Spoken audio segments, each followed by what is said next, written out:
एक पाहुणा येतो आणि पाहुणा आल्यानंतर त्याचं सगळं आगत स्वागत केलं जातं आणि त्यानंतर संध्याकाळचं चापून चोपून जेवण करतो आणि ते सगळे झोपतात.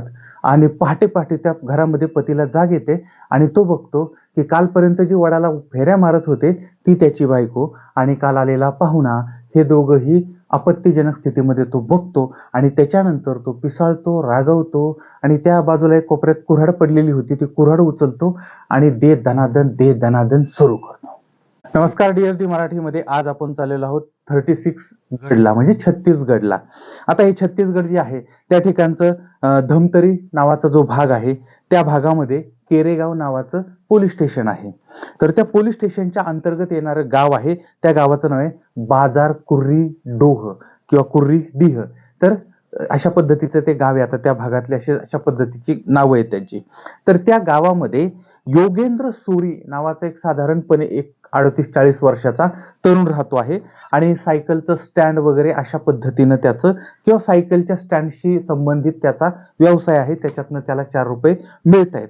आता त्याची पत्नी आहे, त्या पत्नीचं नाव आहे पौर्णिमा आणि या पती पत्नींना, त्या पौर्णिमेचे वय साधारण 35च्या 30च्या आसपासचं असेल आणि यांना 1-2 मुली आहेत. आणि अशा पद्धतीनं पतीचं काम चाललेलं आहे, पत्नी काही थोडंफार काम करत असेल आणि घर सांभाळते आहे, मुलींना सांभाळते आहे. असा हा सगळा परिवार आहे, असं अत्यंत सुखी आनंदी असं हे वाटत होतं. पण आता या त्यांच्या जीवनामध्ये एक अशी घटना घडली, त्याच्यामध्ये साधारणपणे 1 वर्षापूर्वी या पौर्णिमाला एक फोन आला. आता तो फोन म्हणजे त्याने उचलला तर तो वेगळंच काहीतरी बोलत, पलीकडला तरुण होता तो काहीतरी वेगळं बोलत होता. मग कोण बोलतंय काय बोलतंय, तर रॉंग नंबर असा तो फोन होता. रॉंग नंबरवरती सुद्धा बोलायला सुरुवात केली. घरामध्ये कोणी नसेल, कंटाळा आला असेल, बिचारी बोलत बसली. रॉंग नंबरवर बोलता बोलता मग तुम्ही कुठून बोलताय, हे कुठून बोलताय, तू काय करते, तो काय करतोय, अशा पद्धतीने सगळी माहिती घेतली. आणि त्यावेळेस कळलं की मध्य प्रदेश या ठिकाणचा मंदसौर नावाचा जिल्हा आहे, त्या ठिकाणचं तलौदा नावाचं गाव आहे किंवा ठिकाण आहे, त्या भागातला शंकर सूर्यवंशी नावाचा एक 40च्या आसपासचं वय असणारा तरुण आहे आणि तो हिच्या बरोबर बोलत होता.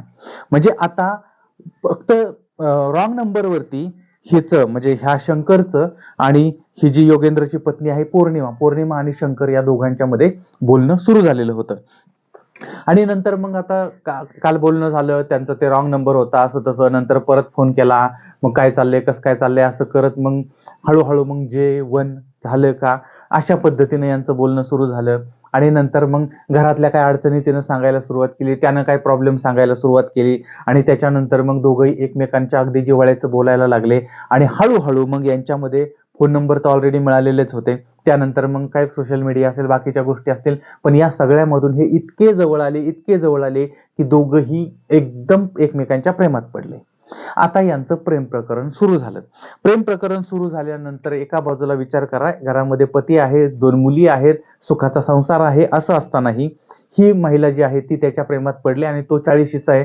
कदाचित त्याचा परिवार, त्याच्याबद्दल जास्त डिटेल मिळत नाही, पण त्याचा परिवार असेल, त्याच्या घरची मंडळी असतील. आणि असं असताना सुद्धा आता यांच्यामध्ये अनैतिक गोष्टी सुरू झालेल्या होत्या आणि या गोष्टींना साधारणपणे आता वर्ष होत आलेलं होतं. या काळामध्ये हा शंकर हा पौर्णिमाकडे यायचा, त्यानंतर ही पौर्णिमा त्याला भेटायला जायची किंवा हिच्याकडे आला ना की ही सांगायची की माझा नातेवाईक आहे, माहेरची मंडळी आहेत, इकडलं तिकडलं असं काहीतरी ते सांगायचे. आणि जेणेकरून तो घरी आला की यांना मग रानमोकळं व्हायचं, पती कामाला जायचा, बाहेर जायचा आणि नंतर मग यांचं जे काही प्रेमाचे चाळे असायचे ते चाळे सगळे तिथं व्हायचे. तर असं वर्षभर चाललेलं होतं. आणि 15 दिवसापूर्वी ही जी पौर्णिमा आहे ती पौर्णिमा तिच्या 2 मुलांना घेऊन त्या प्रियकराच्या गावाला गेलेली होती आणि तिथं 2-4 दिवस राहिलेली होती. म्हणजे अशा पद्धतीनं यांचं हे नातं निर्माण झालेलं होतं. आता तारीख होती 8 जुलै 2026. साधारण संध्याकाळच्या 7ची वेळ झालेली होती आणि 7 वाजता किंवा संध्याकाळच्या वेळेस हा जो प्रियकर आहे तो प्रियकर त्या प्रेयसीला भेटायला, त्या पौर्णिमेला भेटायला तो शंकर आता तिच्या गावी आलाय, तिच्या घरी आलाय. घरी आल्यानंतर मग तिनं पतिदेवांना सांगितलं की हा म्हणजे आपला पाहुणा आहे, असं तसं जरा सांगितल्यामुळे मग त्या पतीनं सुद्धा त्याचं स्वागत केलेलं आहे. आणि तो आल्यानंतर मग यांनी मस्तपैकी चमचमीत जेवण बनवलं. त्यांनी सगळ्यांनी जेवण एकत्र बसून केलं, 2 मुली, पती पत्नी आणि तो पाहुणा, त्या सगळ्यांनी जेवण केलं आणि सगळे त्या हॉलमध्ये झोपले. म्हणजे हॉलमध्येच पती पत्नी पण, दोन मुली पण आणि तो पाहुणा पण, ही सगळी मंडळी त्या हॉलमध्ये झोपलेली आहेत. आणि आता सगळ्यांना गाढ झोप लागली आणि पहाटेच्या 3चा सुमार झालेला होता आणि पतीला अचानकपणे जाग आली. काहीतरी असा आवाज येत होता त्याला आणि त्या आवाजाने त्याला जाग आली आणि जाग आल्यानंतर त्यानं बघितलं तर त्याची वडाला फेरे मारणारी बायको आणि ज्याला काल म्हणजे रात्री अतिथी देवो भव म्हणून त्याला पार त्याने चापून चोपून खाल्लं होतं तो प्राणी, हे दोघंही नको त्या अवस्थेमध्ये त्यानं बघितले. आता हे सगळं बघितल्यानंतर ह्याच्या तळपायाच्या मस्तकात गेली, असा राग आला, इतका राग आला आणि त्या कोपऱ्यामध्ये एक कुऱ्हाड पडली होती, त्याने ते कुऱ्हाड उचलले आणि दनादन दनादन दनादन त्याच्यावर त्या प्रियकरावरती त्यानं कुऱ्हाडीनं वार करायला सुरुवात केली आणि त्याला प्रचंड रक्तबंबाळ केला, त्याला प्रचंड जखमी केलं. आता त्याचं रक्त वाहतंय, घरामध्ये रक्ताचा सडा पसरलेला आहे. ती पत्नी मोठमोठ्याने ओरडायला लागली आणि इकडे हा पती बेभान होऊन त्याच्यावरती मारहाण करत होता. आणि त्यानंतर हाचा राग जरा शांत झाला, कारण आता त्याला असं वाटलं अरे हा मरतो की काय, हा जर मेला तर परत मग आपण आयुष्यभर जेलमध्ये जाऊ. त्याच्यामुळे यानं ते थांबवलं, पण त्याला पूर्ण जखमी त्यानं केलेलं होतं.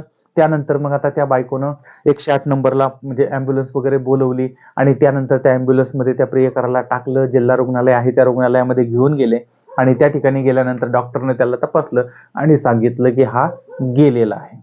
हा गेलेला कळल्यानंतर पती तिथून गायब होतो. त्यानंतर पोलीस वगैरे येतात, नंतर त्या पतीला अटक वगैरे केली जाते. पण अशा पद्धतीनं बघा की तो प्रियकर जो आहे त्याचा आता मृत्यू झालेला आहे. म्हणजे काही क्षणासाठी, काही क्षणिक सुखासाठी यानं त्याचं संपूर्ण आयुष्य मातीत घातले.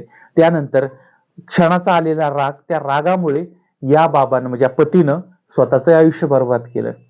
आणि आता ते त्या प्रेयसीबद्दल किंवा त्या पत्नीबद्दल आता काय न बोललेलं बरं, कारण आताचं वातावरण इतकं खराब झालेलं आहे की आता काय बोलावं आणि काय बोलू नये.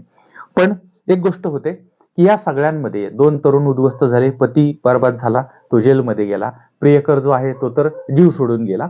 अशा पद्धतीने ही सगळी घटना समोर आलेली आहे. आता या घटनेबद्दल तुम्हाला काय वाटतंय आणि अशा घटना घडू नयेत यासाठी काय केलं पाहिजे हे सुद्धा मला तुम्ही कमेंटमध्ये जरूर कळवा. पुन्हा भेटूया पुढच्या भागामध्ये एका नवीन विषयासह. तोपर्यंत धन्यवाद.